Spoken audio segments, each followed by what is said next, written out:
Morning, church. It's my great pleasure and privilege to be here with you today. Pastor John asked me to preach a few weeks ago, I guess, on a topic which is relevant to young people and young adults. And I couldn't think of anything more relevant than our topic this morning, which is anxiety. The people who are very observant of the newsletter might notice that the title of my talk is slightly different to what's on the projector there. During the week, my sermon was getting sort of over 4,000 words and growing exponentially, and it's like, oh, okay, I have to sort of tone things down, pull it back, and focus in. So this is what I've ended up with today.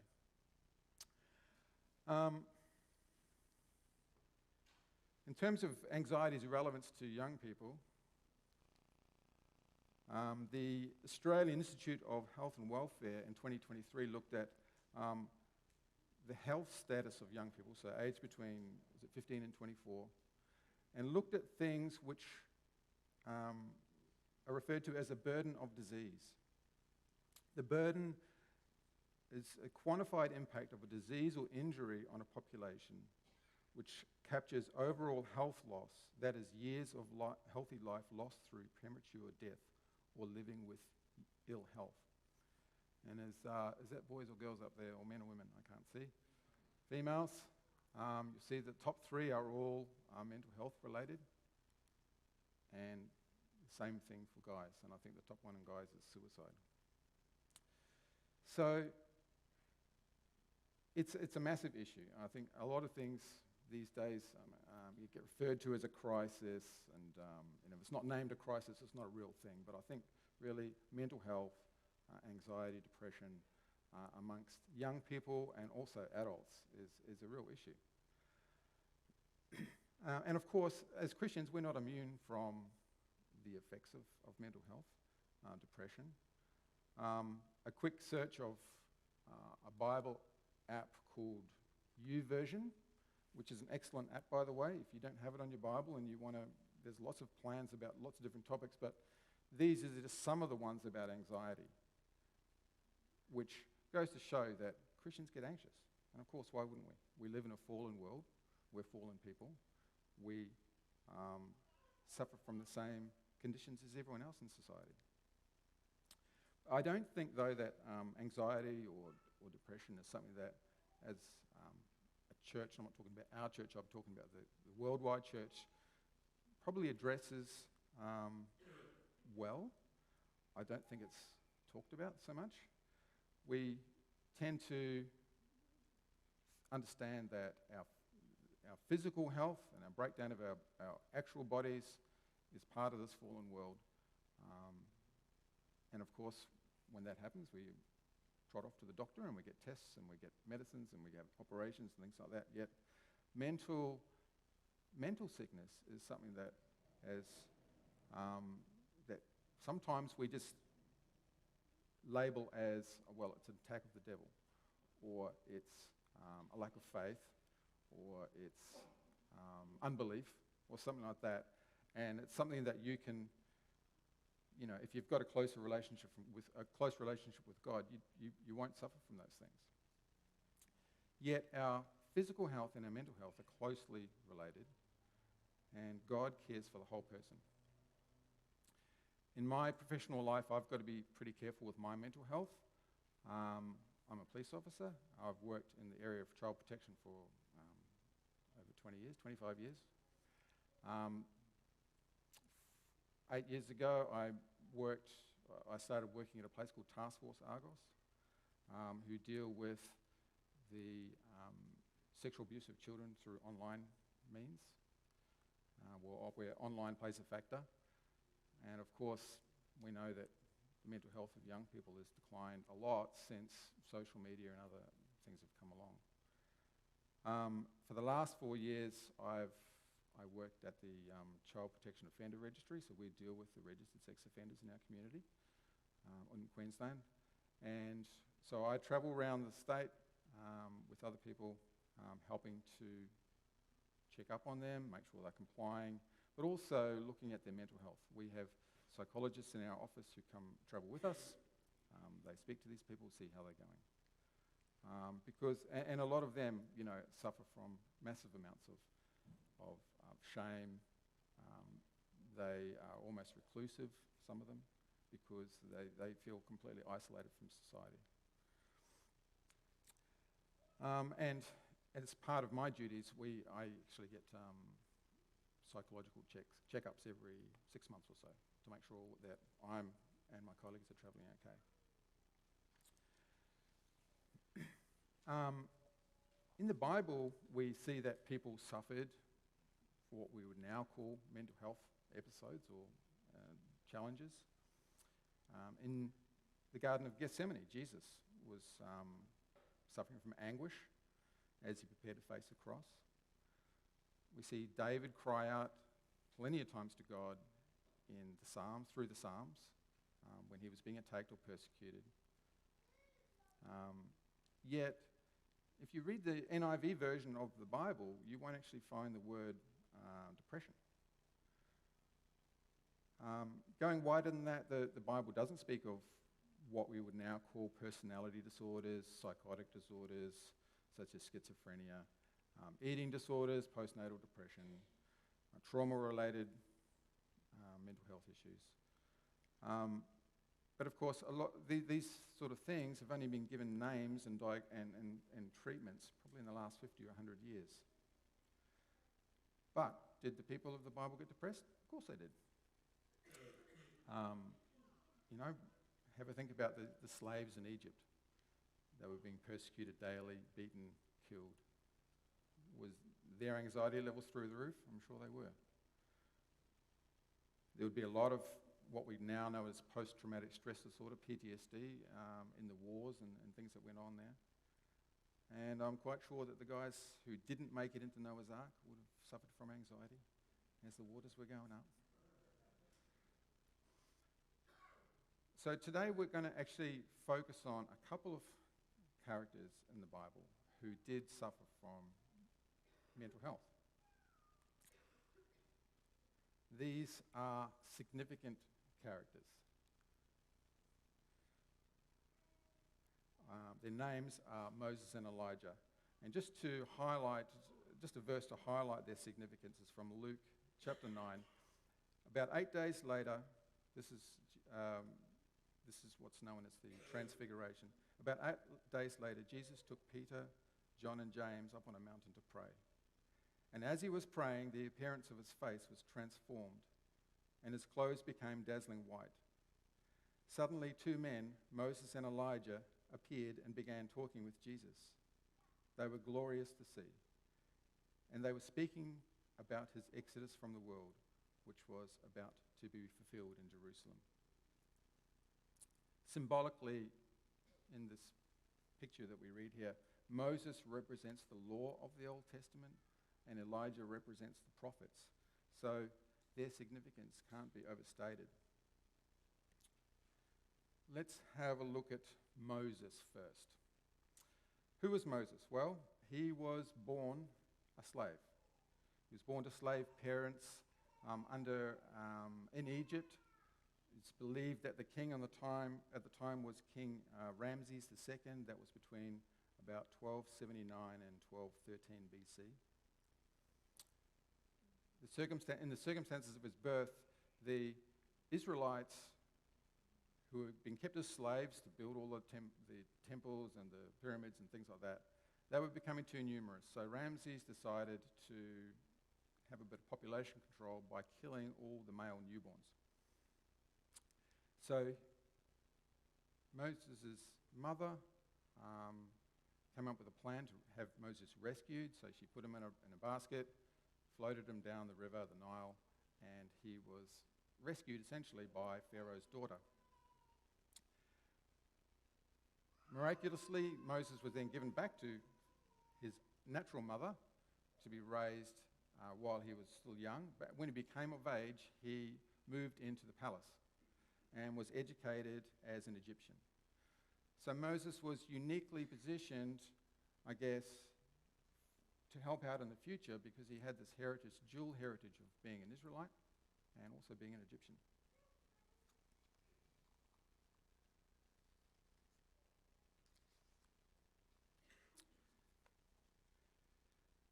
But as an adult, we read that he was becoming increasingly aware of the injustices against his people, the Israelites. And one time he saw a slave driver beating a slave. So he looked around, made sure no one was watching, and then he killed the Egyptian. The very following day, he saw two Israelites who were having an argument, and he tried to intervene and help. But they completely rejected him. They said, "What, are you going to do to us what you did to that Egyptian yesterday?" So he realized that his crime of murder had been uncovered, and he fled. He fled into the wilderness. He was rejected by his own people who didn't want his help, and he was basically an outlaw. Moses became a social outcast. His new occupation that in the wilderness was that of a shepherd, which, when you think about it, would have further isolated him from people. He was spending a lot of time with his flocks, not having to deal with people at all. He was there for 40 years, and in that time he made 0 attempts to try and go back to Egypt at all. Even after the threat of his life, in terms of Ramses dying, that threat had receded probably. His loneliness and isolation were reflected in his eldest son's name, Gershon, which means a foreigner there. So 40 years had passed, and then one day he's out in the wilderness minding his flocks, and he sees a bush which is burning. Yet the bush is not being consumed. So he goes up to take a closer look, and there he has an interaction with God. I didn't write this one down, so I might have to move down here. I hope that's okay. Then the Lord told him, "I have certainly seen the oppression of my people in Egypt. I have heard their cries of distress because of the harsh slave drivers. Yes, I am aware of their suffering. So I have come down to rescue them from the power of the Egyptians and lead them out of Egypt into their own fertile and spacious land. It is a land flowing with milk and honey, a land where the Canaanites, Hittites, Amorites, Perizzites, Hivites, and Jebusites now live. Look, the cry of the people of Israel has reached me, and I have seen how harshly the Egyptians abuse them.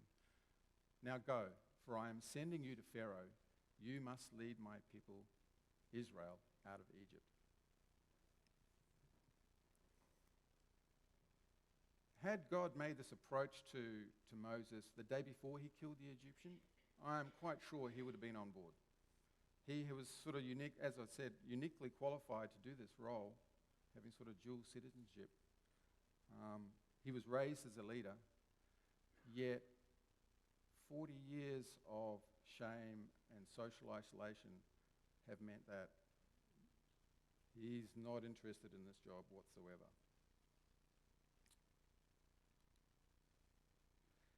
He protests. Who am I to appear before Pharaoh? Who am I to lead the people out of Israel? And his next response further reflects his social anxiety. Lord, I am not very good with words. I have never been, and I am not now, even though you have spoken to me. I get tongue-tied and my words get tangled. God goes on to lay out the plan in a bit more detail, but his fear and anxiety was almost overwhelming. And he says, again, Lord, please send someone else.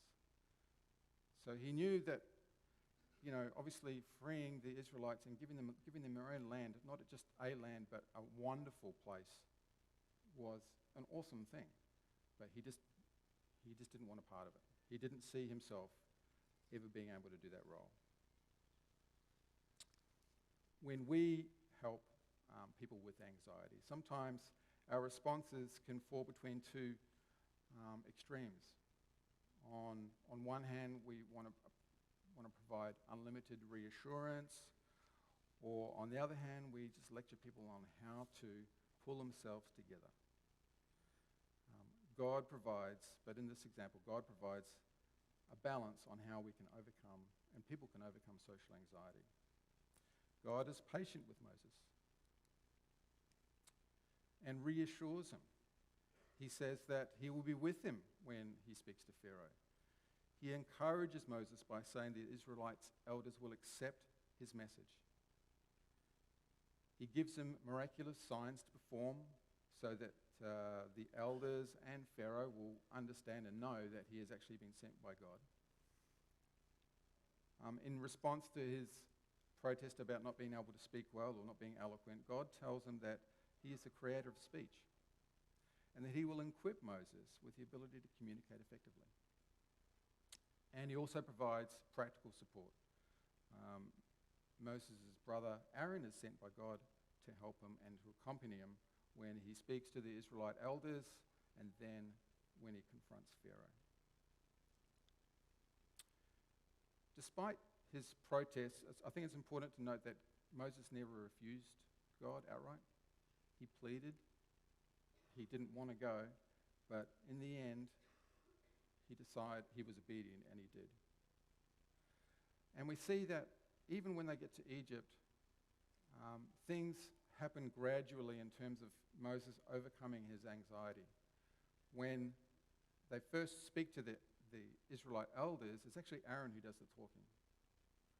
And each time they appear before Pharaoh, it's Aaron there with them. And it's not until and then you remember the 10 plagues, well, it's not until the 9th plague that Moses actually confronts Pharaoh by himself, and Aaron isn't there. So we see the overcoming of the social anxiety is actually a gradual process. Yet, it did finish. And Moses, of course, we now know, became really the greatest leader in the Old Testament. He led the people through 40 years of the wilderness. He received the 10 Commandments on Mount Sinai. He established the tabernacle and the priesthood. And he really was the greatest leader of the Israelite nation. So how God helped Moses overcome his social anxiety is a great model for us. We need to know that God is with us. He's equipped us with spiritual gifts and abilities to do his work. Just as Moses needed help of his brother Aaron, we often need help to face our anxieties. We live in community with other Christians and can draw on their wisdom, comfort, and encouragement. Social anxiety is best faced gradually. At first, it was too much for Moses to confront Pharaoh alone, but with time and support, Moses' anxiety subsided.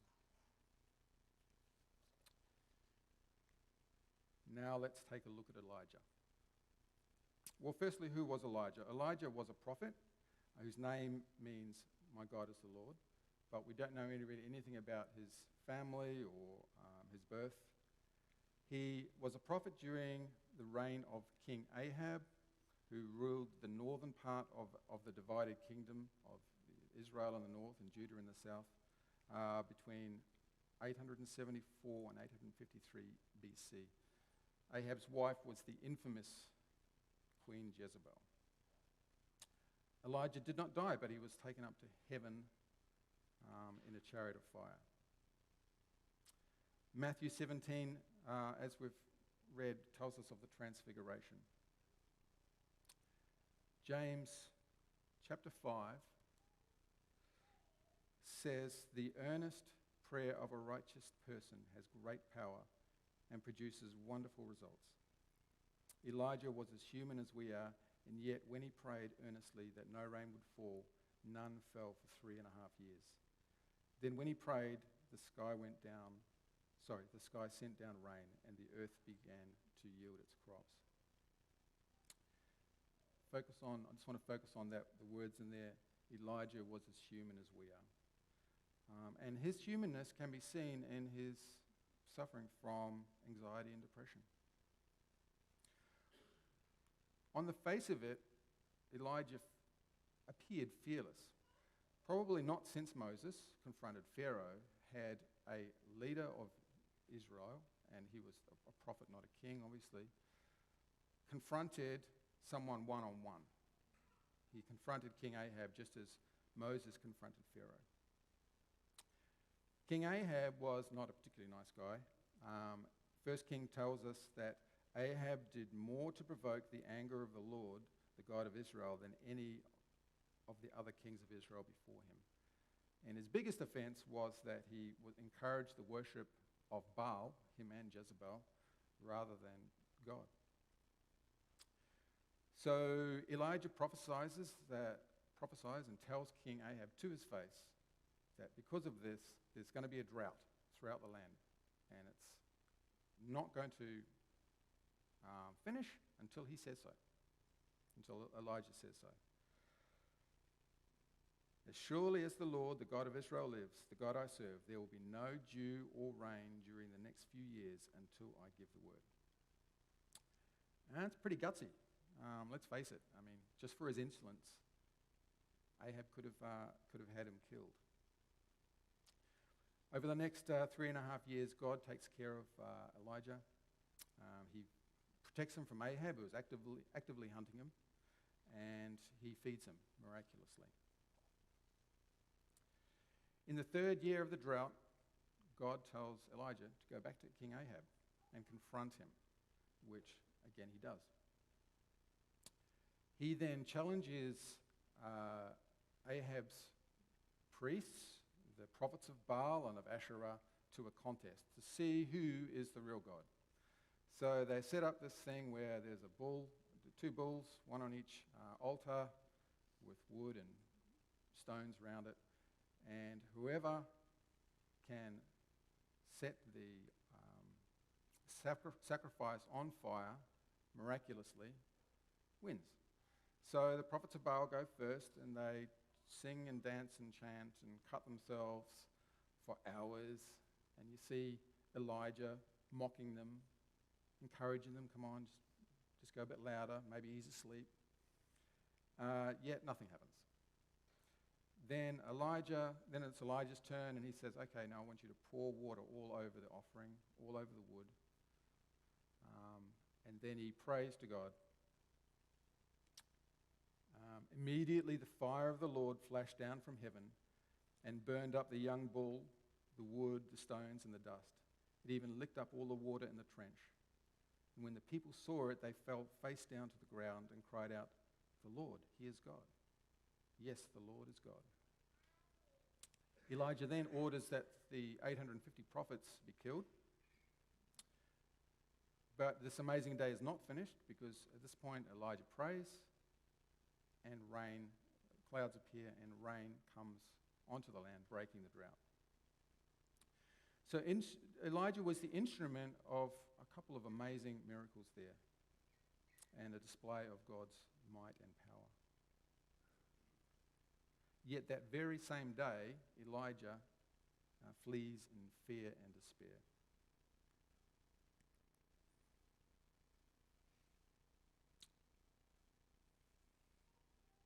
What sent him off was news that reached him that Queen Jezebel, Ahab's wife, had vowed to kill him. When Ahab got home, he told Jezebel everything Elijah had done, including the way that he had killed all the prophets of Baal. So Jezebel sent this message to Elijah: "May the gods strike me and even kill me if by this time tomorrow I have not killed you, just as you killed them." He goes on. Elijah was afraid and fled for his life. He went to Beersheba, a town in Judah, and left his servant there. Then he went alone into the wilderness, traveling all day. He sat down under a solitary broom tree and prayed that he might die. "I have had enough, Lord," he said. "Take my life, for I am no better than my ancestors who have already died." Then he lay down and slept under the broom tree. We saw that Moses' anxiety came through rejection and shame, yet Elijah's came after a great victory. But Elijah did not perceive what had happened as a victory at all. He saw it as a hollow victory because it did not turn people back to God. Even though that the people might have yelled that our God is the real God, ultimately it made no difference. Ahab and Jezebel, they did not turn back to God. So he determined that his message had been rejected. And he instinctively set the failure on his own unworthiness. He was spiritually, mentally, and physically exhausted. I'm sure, that contest on Mount Carmel would have taken a lot out of him physically. And he decided that his own death would be the best outcome at this point. Mental health is often linked to physical health. And that's something we've got to be very careful of, that we don't burn the candle at both ends and try and do too much, because ultimately, as a result of that, there's a good chance that our mental health will decline.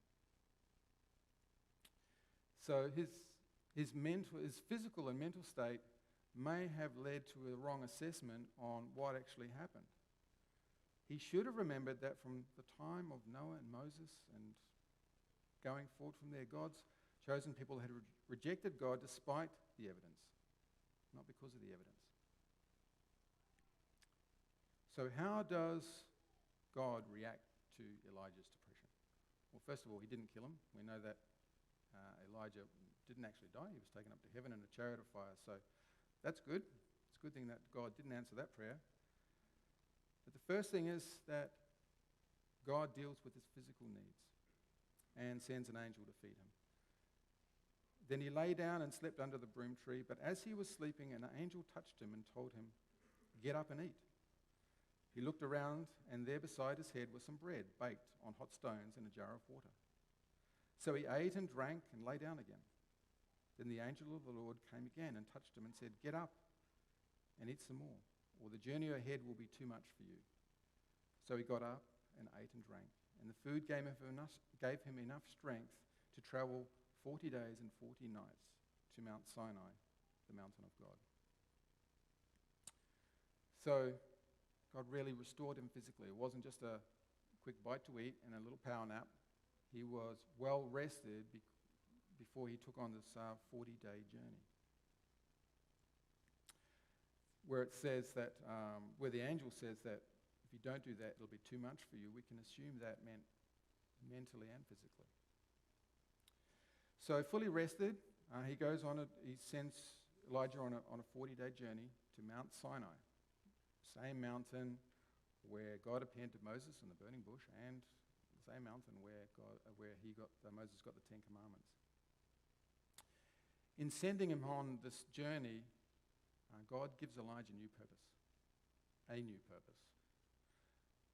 It's not, if he had just rested him and fed him and just left him sitting under the tree, I don't think his mental health would have improved. I think it's important that we find reason and purpose to keep going.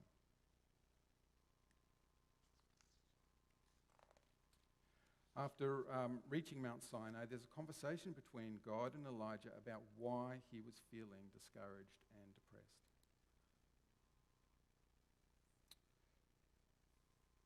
"I have zealously served the Lord, God Almighty, but the people of Israel have broken their covenant with you, torn down your altars and killed every one of your prophets. I am the only one left, and now they are trying to kill me too." As I said, he felt that he had failed. Ahab and Jezebel and the people of Israel had not turned back to him, and he thought that he was the last one standing. He thought he was all alone. There was no one to pass the baton to. And we can also get into the trap, if we're not careful, of thinking that success or failure on a thing that God has sent us, on a job that God has given us, is all on us as well. That if we don't do it exactly right, 100% effort, then that job can't be done, and that neither God or others can help us. It's all on us. Then we see this amazing picture of God instructing Elijah to stand on Mount Sinai as he passes by. There was a great wind, but God wasn't in the great wind. There was an earthquake, but God wasn't in the earthquake. There was fire, but God wasn't in the fire. But then came a still small voice, a whisper. And Elijah understood that God was in that whisper. Most of what Elijah said was true, except God reminded him that there were actually 7,000 people in Israel who hadn't bent the knee to Baal. So he wasn't alone. Also, God gave him a helper in the person of Elisha, who was going to be Israel's next prophet, someone to carry the banner onto. God has put people in our lives who can help us. Family, friends, pastors, home group leaders, mentors, accountability partners. We were never meant to have all of the abilities ourselves. God gave us different gifts. Praise him for that. And in Romans 12:7 says one of those gifts is encouragement. So if your gift is encouragement, encourage. But sometimes we need more help than that trained counsellors or psychologists or psychiatrists can offer. And if that is what is required for you, then you should be willing to ask and willing to accept help. Today, through Moses and Elijah, we've seen that God can certainly pull off the big stuff. He can display his might and his power and his judgment, such as when Moses parted the Red Seas, or the contest between Elijah and the prophets of Baal on Mount Carmel. But he also relates to us intimately. When he spoke to Moses and Elijah, he was encouraging, he was gentle. He was intimately involved with them and concerned for them. He met their physical needs. And God does that too. He meets our physical needs. He encourages us to examine our own thoughts, our behaviours, instructs us how to proceed, and assures us that we are not alone. As was true for Moses and Elijah, when we focus on our perceived deficiencies or the difficulties, we can become discouraged or anxious or depressed. Yet when we are attentive to his voice, when we're walking in obedience, and when we're in community with others, we can find encouragement and victory.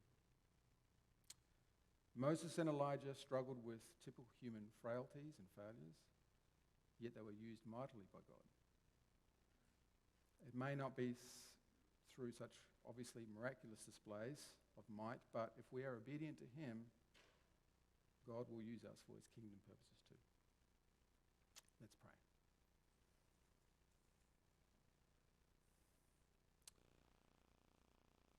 Lord, thank you for the reminder that Elijah and Moses were human and frail and had weakness. When we see some of these amazing leaders, we can sometimes forget that. They are just as human as us, and they needed you just as much as we do. Thank you, Lord, for putting people around us who can encourage us and support us. Lord, give us the humility and the grace to accept help, accept that we can't do it all, accept that we need your help. Lord, we need you more than ever. Lord, give us the courage to reach out and to health professionals if that's what we need to do. In Jesus' name.